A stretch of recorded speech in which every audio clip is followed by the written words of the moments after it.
Om Namo Bhagavate Vasudevaya. Om Namo Bhagavate Vasudevaya. Om Namo Bhagavate Vasudevaya. Just a few thoughts about this thing called love. You know, a lot of us have family members, you know. We have family and we have relatives. I need people to understand that there's a difference between family and relatives. Relatives are people you are attached to through your DNA or through your bloodline. Those are relatives. Family are those who think like you, those who love like you, those who feel like you, and sometimes even those who believe like you do. Family has a much deeper context than a relative. There's some of you right now, first of all, thanks for watching, thanks for viewing. And I just want to point out real quick, right? I don't know how much longer my YouTube page is going to be around, because back in the days I used to upload a lot of music videos, and every once in a while I get a strike against my account. And anybody who knows, you get too many strikes, you just wake up one day and you no longer have your YouTube. I have all my original videos, but to re-upload all my videos would be a tedious task. So I'm trying to think of some ways where I can expand beyond YouTube. You know, I think Patreon is calling, but I got to get myself set up properly for that. Like, I got to get my laptop, my internet. Once I get a laptop and internet, I could, you know, take this quote unquote ministry to another level, because I won't have to depend on a website that I don't own or control. You know, through the grace of Krishna, I've been going on YouTube now, 14 years? Since about 2006, I started YouTube. And now it's 2020, so that's like 14 years, 15 years. And I haven't used it to accumulate any kind of wealth or even to support my family. I always said I wanted to keep it free. And that aspect, that YouTube is going to remain free, you know. But if I do a Patreon, that would be a paid subscription, you know. But I want to expand. I want to, you know, probably do some public appearances, you know, just to speak on my experiences with life, with Krishna consciousness, etc. And I do it all out of love, you know what I mean? I'm trying to develop love of Krishna. Love of Krishna to me is everything. I had mentioned in a previous video that even beyond liberation, the platform of liberation is a beautiful state to attain, because you don't have to die no more. But I want to go further. I want to love God whether I die or not. I want to have pure love of God. And I want to develop that, you know, with each passing day. As the duration of life grows shorter, I want the strength of my love to increase. And I want to manifest that love in a way where it's beneficial not only to myself and my family, but to the common general people in the world at large. But I just want to, you know, share a few thoughts, you know, because it's been on my mind today about the subject of love. And I was thinking, you know, I have family members, or I have relatives that don't love me. I have relatives that I do not love. And I tried to figure out why, because we're related, so I should love these people. And then I always thought back to what Srila Prabhupada was saying about this reflection of love that we have in the material world. And it's usually based on proximity, meaning there's a difference between a puppy that you raised and a dog that you adopted as an adult. When you raise a puppy from its birth or from its small childhood, there's more of an attachment than to a dog that you got as an adult. Likewise, you could have 100 children. 99 of them could live all over the world, but one of them you raised. And the one that you raise, naturally, you're going to have more of an affinity. I say that because people are trying to figure out what is love. And it's a worthy topic to figure out. But there are some hints to the nature of love that is, material love is not what we think it is. Again, You raise a child, you have a proximity to that child. You could love that child more than you love your own flesh and blood seeds, because your flesh and blood seeds might not be in the same household as you, or in the same state or the same country, and you might not have gotten the chance to raise them.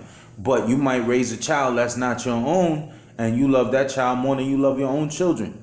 So, likewise, I have relatives that I do not love.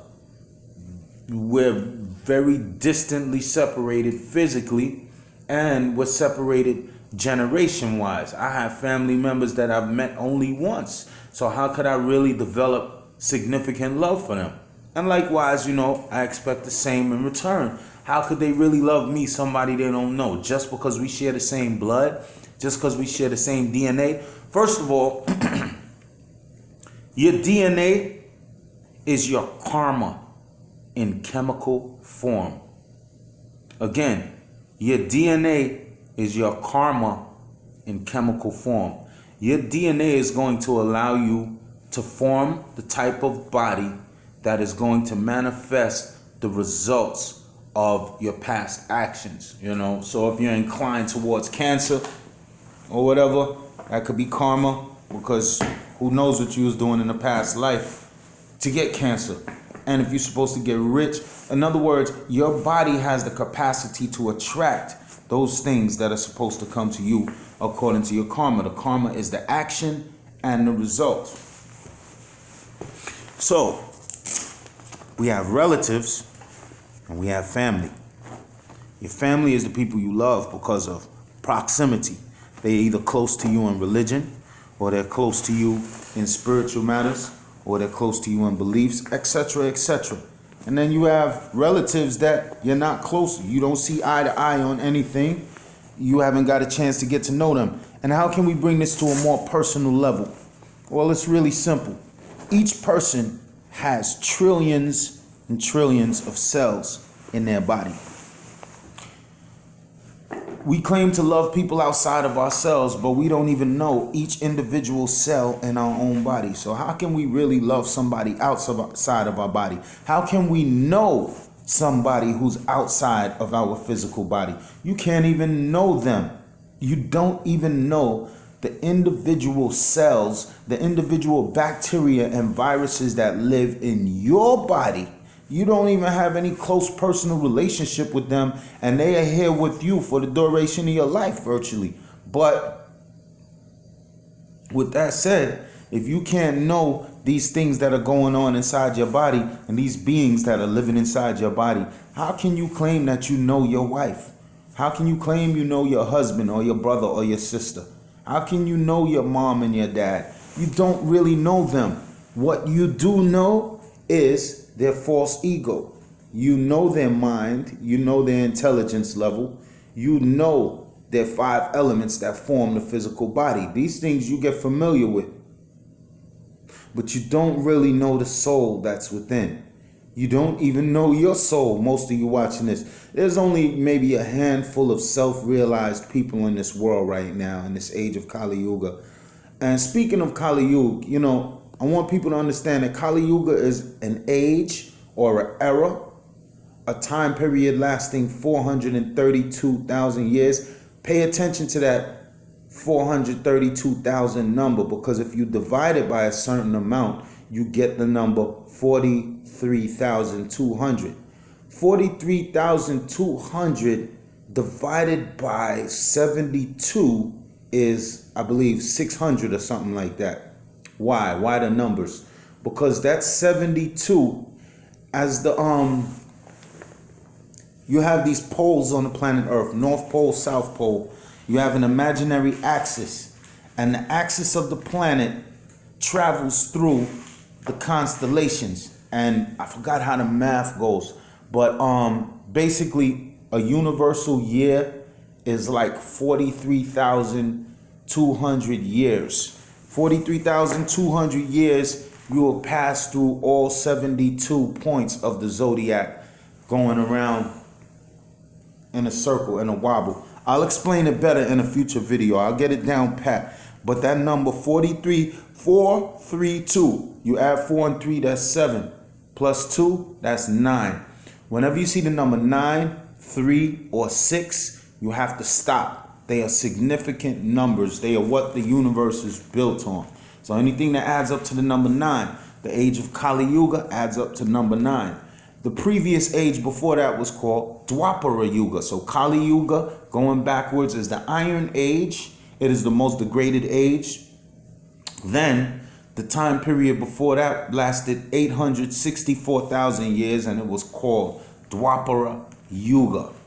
And then you had the age before that was Treta Yuga, or the Silver Age. Dwapara Yuga was the Bronze Age. The Silver Age was like 1.2 million years. 1 plus 2, that's 3. 864,000 years of Dwapara Yuga.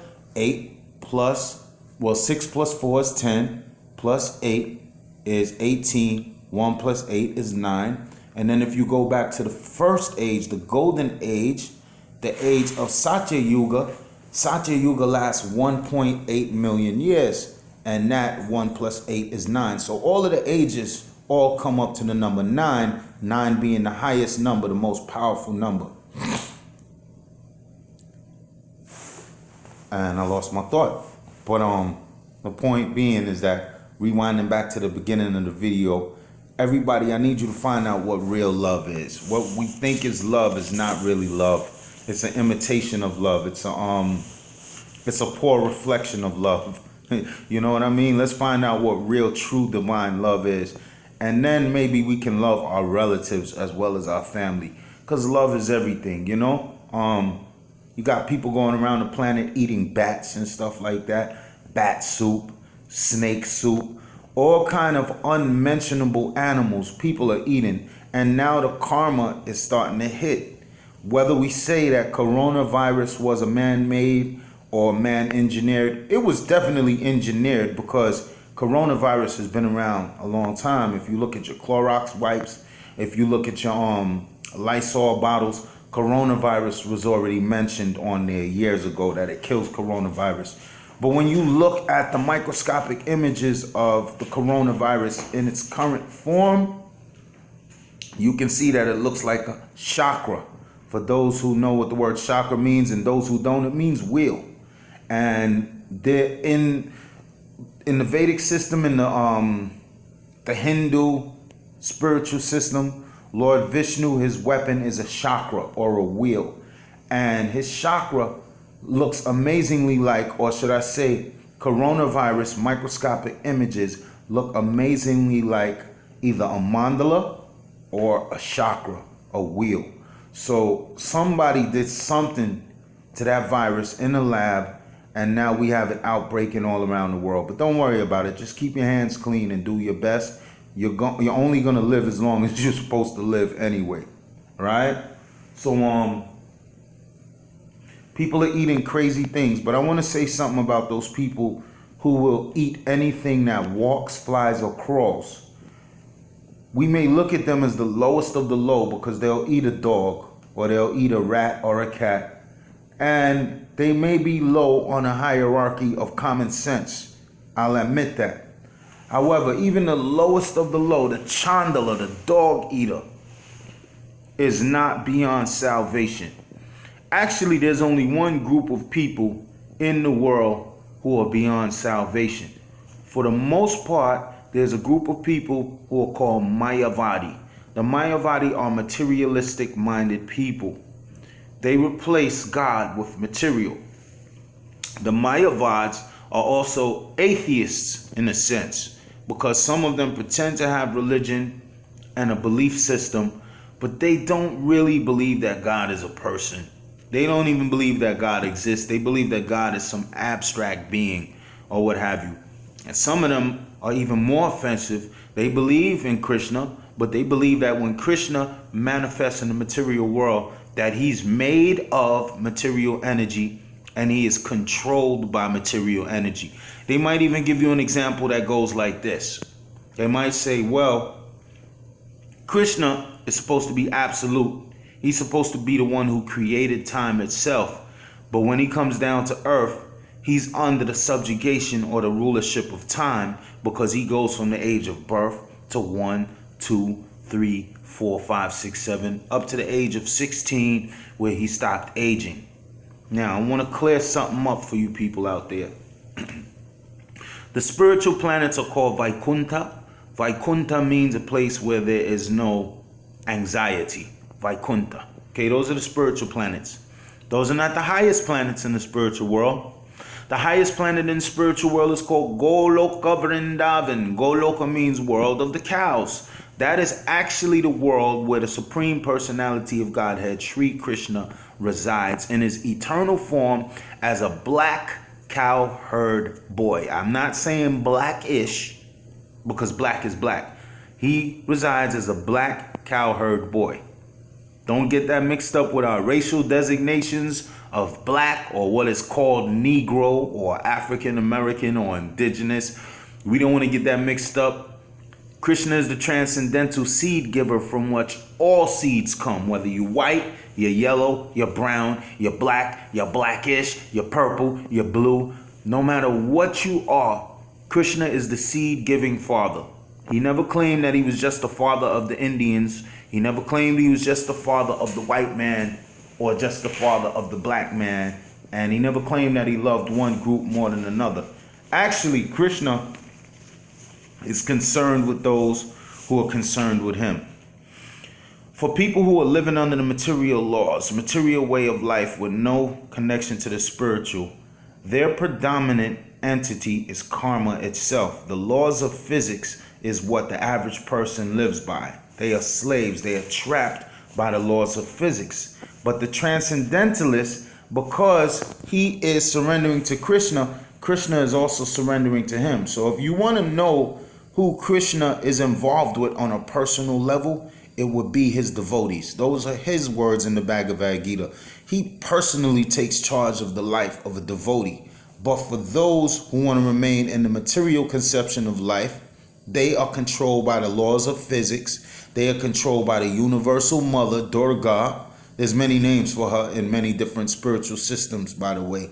And the Mayavadis not only have a poor fund of information, but many of them are concealers of the truth, which makes them hell-bound by their own nature. It's a really serious and sad thing. You cannot convert a Mayavad to spiritual reality because their whole paradigm is based on either concealing the truth or staying firmly entrenched in the material world. And it's a tragedy for them. For them, God is not a person, so you can't reciprocate with God. You can't make love with God. You can't give God any fruits or water. You can't get any gifts from God. So their life is very dry and very dull.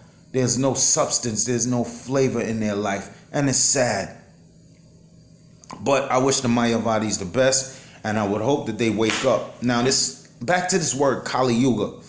Kali Yuga is a being who is the zeitgeist or the controller, the predominant entity of this age. Every age, just like every street has a patron saint, every house has a patron saint. Let's just say guardian angel. So the guardian angel for this age is named Kali Yuga, and all he's concerned with is degradation. He's not concerned with uplifting people. He's concerned with degrading people.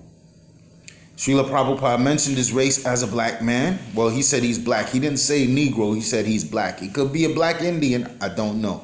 But he's black. And it's so funny that 5,000 years ago when Kali Yuga took over, that is when things got really bad on this planet for blackish people. The average blackish person or indigenous or Native American, whatever you want to call us,